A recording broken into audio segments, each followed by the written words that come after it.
ৰাতি ৰাতি আবেলি গধূলি সেমেকা দুবৰি চোতালৰ পশ্চিমৰে পদূলি নৈৰে উভতনি চিনাকি অচিনাকি কোলাহল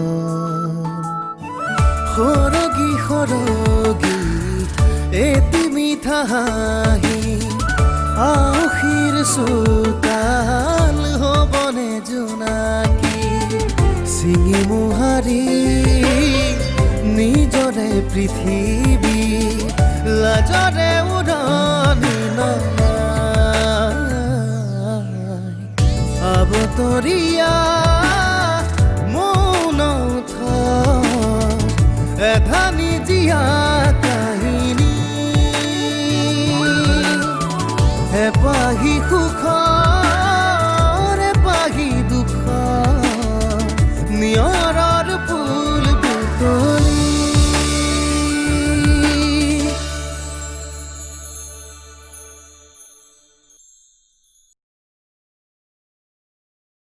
যি হয় হৈ থাকিবলৈ দিয়া আমিবোৰ আছো নহয় তহঁতবোৰতো আছই কিন্তু মইহে তহঁতৰ লগত থাকিব নোৱাৰিম মোৰ দেউতাৰ একো হ'ব নোৱাৰে দেউতা সোনকালে ভাল হৈ যাব এইবোৰ চব সেই অনন্যাজনীৰ কাৰণে হৈছে দেউতাই মনত বৰ আঘাত পালে সেইবাবেহে আঘাত কেৱল অনন্যাই নহয় দাদাইওতো দিছে আপুনিচোন ভালদৰে জানিছিলেই দেউতাই দাদাক কিমান ভাল পাইছিল এয়া সম্পূৰ্ণ সঁচা অভয় না আপোনাৰ ল'ৰা না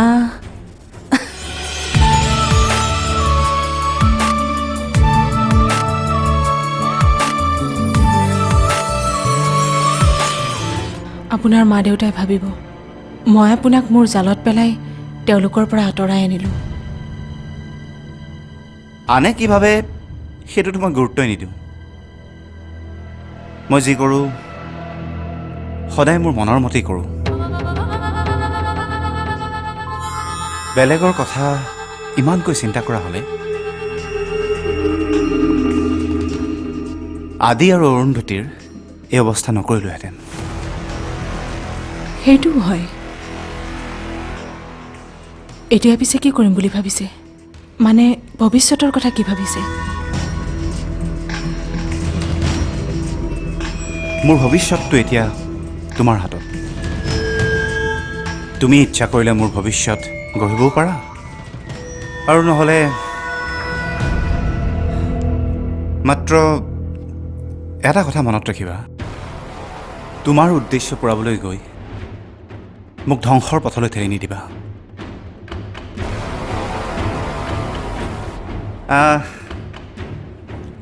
পাগল মানুহটো মই মোক জোকাই ল'লে মানে এই গোটেই পৃথিৱীখনৰ পৰাই অনন্যা নামৰ শব্দটো নাইকিয়া হৈ যাব আৰু এইটো নাভাবিবা যে মই মানে এইবোৰ কৈ তোমাক ভয় খুৱাইছোঁ মই জাষ্ট মোৰ যিটো মনৰ কথা সেইটোহে কৈছোঁ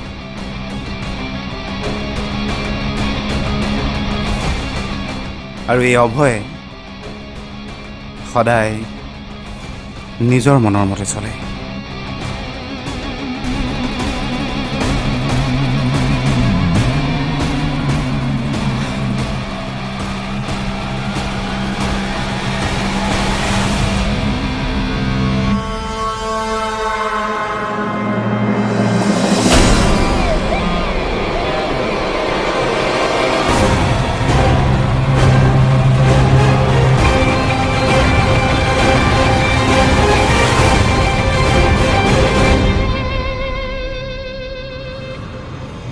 hello Mrs Goswami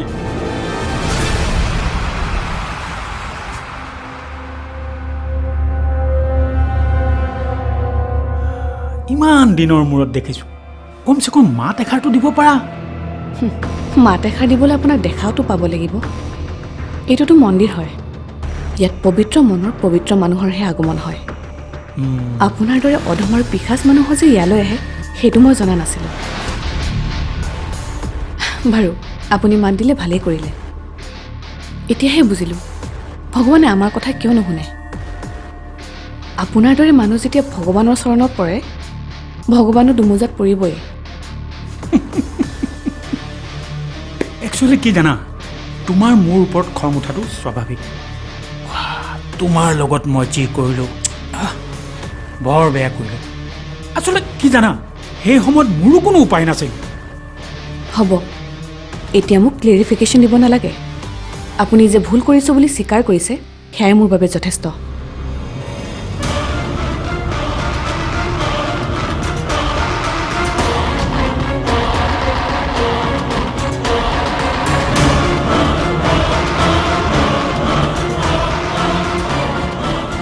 hello' Aditya Goswami, কিয় তুমি মোক একো নোকোৱা?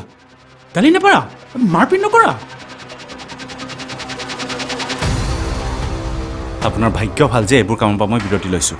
অ' নোলোৱা হ'লে এনেদৰে শৈৰে ঘূৰি ফুৰিব নোৱাৰিলে হয়, কেতিয়াবাই স্বৰ্গগামী হ'ল হয়।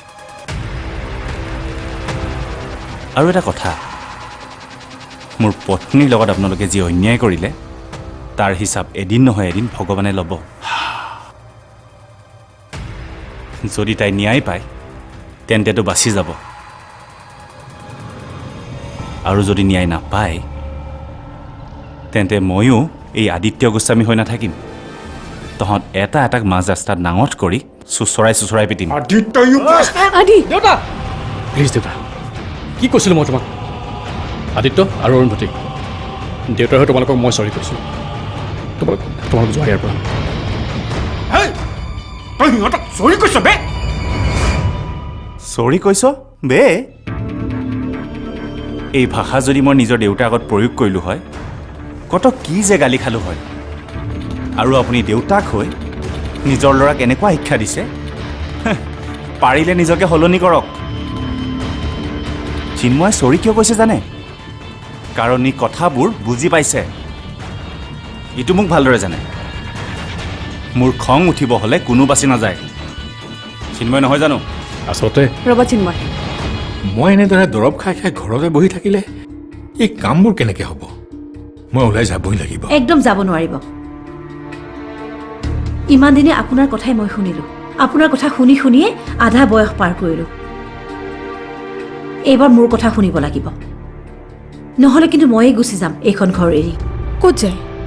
ডিউটিলৈ নাযায় নেকি? ডিউটিলৈতো যামেই, এপাক ঘৰৰ পৰা আহিম। ঘৰলৈ আকৌ কিয় যাব লাগে? কি আছে তাত? বহুত কিবা কিবিয়ে আছে। কোনো দৰকাৰ নাই ঘৰলৈ যাবলৈ।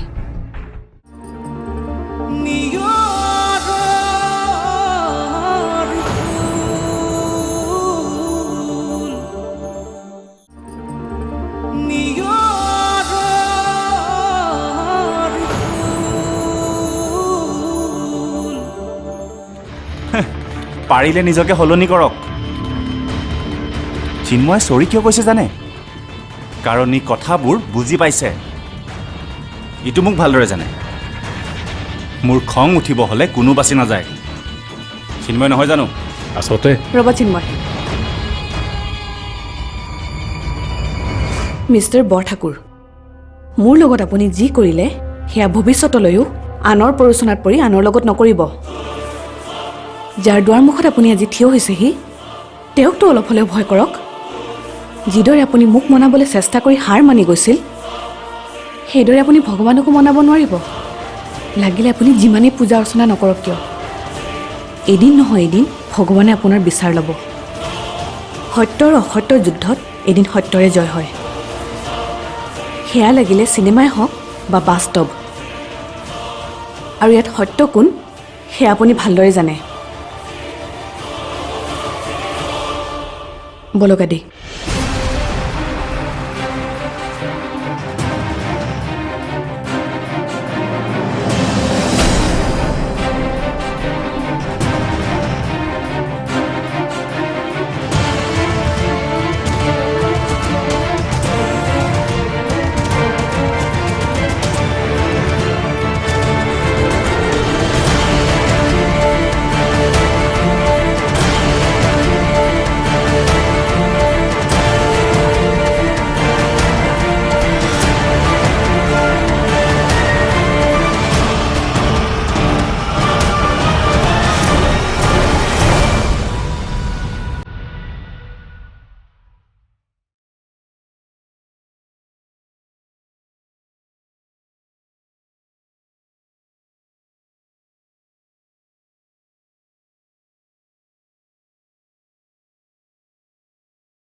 ৰিমৰিয়ে ফোন কৰিছিল আপোনাক বিচাৰিছিল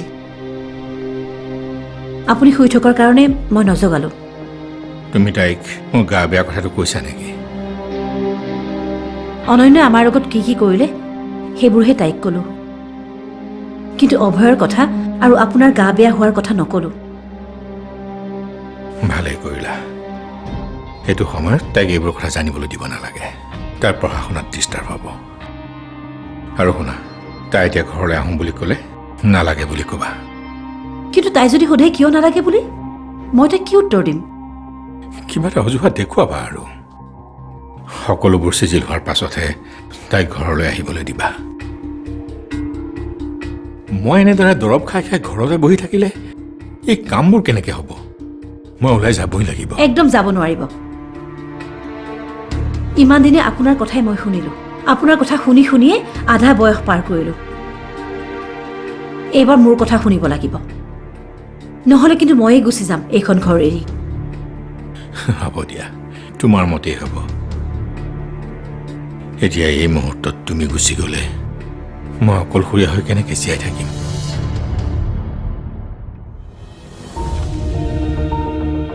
সঁচাই জীৱনত এনেকুৱা এটা দিন আহিব বুলি কোনোদিনেই ভবা নাছিলোঁ ভাবিছিলোঁ বাহিৰত শিকি অহা মডাৰ্ণ টেকন'লজি মই মোৰ ফেক্টৰী আৰু বাগানত এপ্লাই কৰিম বুলি কিন্তু এতিয়াও একো হোৱা নাই সকলো ঠিক হ'ব মই ঠিক কৰিম সকলো তুমি অঁ মই কিন্তু কেনেকৈ কিন্তু শাহু বোৱাৰী যদি একলগ হয় তেতিয়া এক ডাঙৰ শক্তিৰ জন্ম হয় আৰু এইবাৰ মানুহে শাহু বোৱাৰীৰ এই শক্তিয়ে দেখিব তুমি মাথোত সাৱধানে থাকিবা মায়ে নিশ্চয় অৰুন্ধতীৰ লগত মিলি মোৰ বিৰুদ্ধে কিবা এটা কৰাৰ প্লেন বনাইছে মালে মই ভয় নকৰোঁ কিন্তু অৰুন্ধতী তাইক ইগন'ৰ কৰিব নোৱাৰি কি বা প্লেন মই অলপ আহোঁ ক'ত যায় ডিউটিলৈ নাযায় নেকি ডিউটিলৈতো যামেই এপাক ঘৰৰ পৰা আহিম ঘৰলৈ আকৌ কিয় যাব লাগে কি আছে তাত বহুত কিবা কিবিয়ে আছে কোনো দৰকাৰ নাই ঘৰলৈ যাবলৈ কেনেবাকৈ যদি মা দেউতাই আপোনাক আহিব নিদিয়ে তেতিয়া মোৰ কি হ'ব আপোনাৰ অবিহনে মই কেনেকৈ থাকিম তেতিয়া আকৌ মোক ব্লেকমেইল কৰিবা আকৌ যদি আপুনি ঘৰলৈ উভতি নাহে তেনেহ'লে মই আপোনাৰ সকলোবিলাক কথা পুলিচক কৈ দিম আপুনি সেই কথাটোত এতিয়াও লাগি আছে মই সেইটো মিন কৰি কোৱা নাছিলোঁ নহয় তুমি কি মিন কৰিছিলা সেইটো তুমিহে জানা মই নাজানো মই মাত্ৰ এটা কথাই জানো মোৰ গোপন অধ্যায়ৰ বিষয়ে জনা আৰু এটা মানুহ বাঢ়িল মানে তালিকাত আকৌ এটা নতুন মানুহৰ নাম সন্নিৱিষ্ট হ'ল তাৰমানে মোৰ শত্ৰু বাঢ়িল এতিয়া তাইৰ নাম শুনিলেই আপোনাৰ গা জ্বলি পকি উঠে আৰু আগতে নিশ্চয় তাই মোক চাহ ভাতৰ লগত কিবা খুৱাইছিল নহ'লেনো মই ইমান ডাঙৰ মূৰ্খামি এটা কৰোঁনে মোৰ গা বেয়া বুলি জানি চাগে তাইৰ মনত কি যে কামবোৰ কৰা নহয় তুমি সিহঁত দুটাৰ পৰা কিন্তু আপুনি সাৱধান হ'ব মোৰ বাহিৰে সিহঁত দুয়োটাই আন কাক কাক বা এইবোৰ কথা কৈছে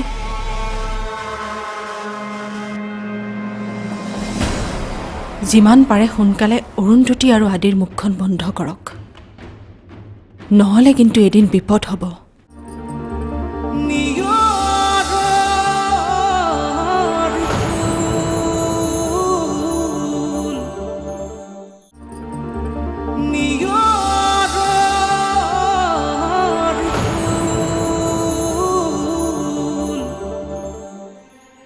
মোৰ গোপন অধ্যায়ৰ বিষয়ে জনা আৰু এটা মানুহ বাঢ়িল মানে তালিকাত আকৌ এটা নতুন মানুহৰ নাম সন্নিৱিষ্ট হ'ল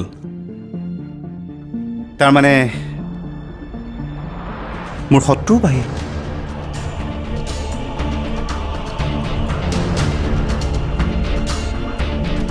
মিষ্টাৰ অভয় গোস্বামী মই আপোনাৰ শত্ৰু নহয় দেই আনৰ কথা নাজানো, কিন্তু আপোনাৰ সেই গোপনীয়তা একমাত্ৰ মই বজাই ৰাখিম। ৰাখিবতো লাগিবই, কাৰণ তুমি মোৰ পত্নী। সেইটোতো হয়। আৰু শুনক, এতিয়া আপুনি ঘৰ যাব নোৱাৰে, মোৰ কথা আছে আপোনাৰ লগত। কি কথা?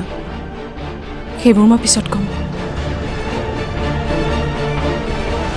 ৰ'বচোন, আপোনাক আৰু এটা কথা কওঁ।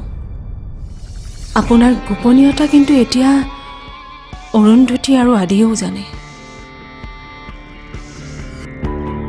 মই জানো, কিন্তু সেইটো কথা তুমি কেনেকৈ জানিলা?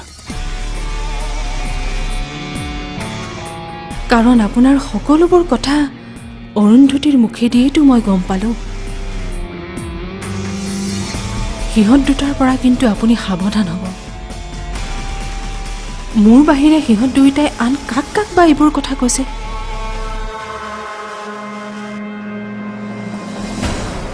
যিমান পাৰে সোনকালে অৰুন্ধতী আৰু আদিৰ মুখখন বন্ধ কৰক, নহ'লে কিন্তু এদিন বিপদ হ'ব।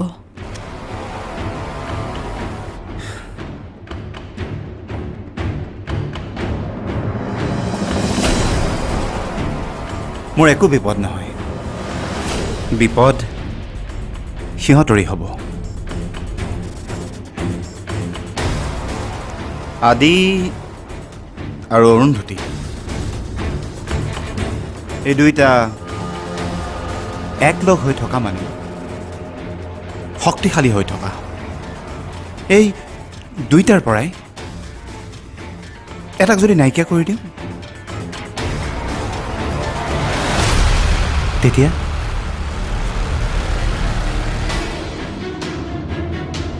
তাৰমানে এওঁ কি প্লেন বনাইছে?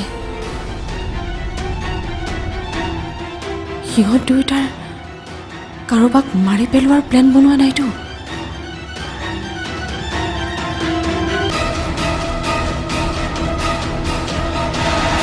লওকচোন, খাই লওক গাখীৰখিনি। নাখাওঁ মই এইবোৰ। কিয়? এতিয়া তুমি অভয়ক ফোন কৰিছিলা, ঠিক আছে, কিন্তু তাক ফোনত নাপায় সেইজনীৰ লগত কথা কিয় পাতিছিলা? উহ ৰাম, এনেই গা বেয়া, তাতে আকৌ চিঞৰিছে। এতিয়া তাইৰ নাম শুনিলেই আপোনাৰ গা জ্বলি পকি উঠে। আৰু আগতে নিশ্চয় তাই মোক চাহ ভাতৰ লগত কিবা খুৱাইছিল, নহ'লেনো মই ইমান ডাঙৰ মূৰ্খামি এটা কৰোঁনে? মোৰ গা বেয়া বুলি জানি চাগে তাইৰ মনত কি যে কামবোৰ কৰা নহয় তুমি। আপোনাৰ গা বেয়া বুলি গম পাই অভয়ে খবৰ ল'বলৈ আহে নে নাহে সেইটো প্ৰমাণ চাবলৈহে মই অনন্যাক ফোন কৰিছিলোঁ। তুমি চাবা, সি আহিবই।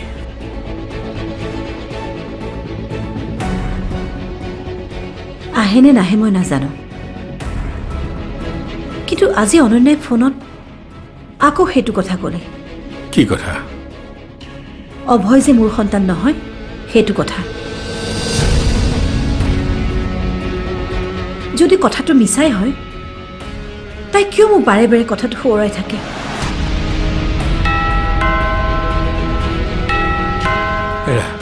এই অভয় আহিছে হ'বলা। ৰ'ব, আপুনি বহকচোন, মই চাইছোঁ। তল খৰানিয়ৰে চেনেহৰ মালা গাঁঠে অজান খোজৰ পৰশ, জীৱনৰ আলি বাটত জীৱনে নিয়ম ৰচে, নিয়ম ভাঙে সপোন চিঙি মোহাৰি নিজৰে পৃথিৱী লাজৰে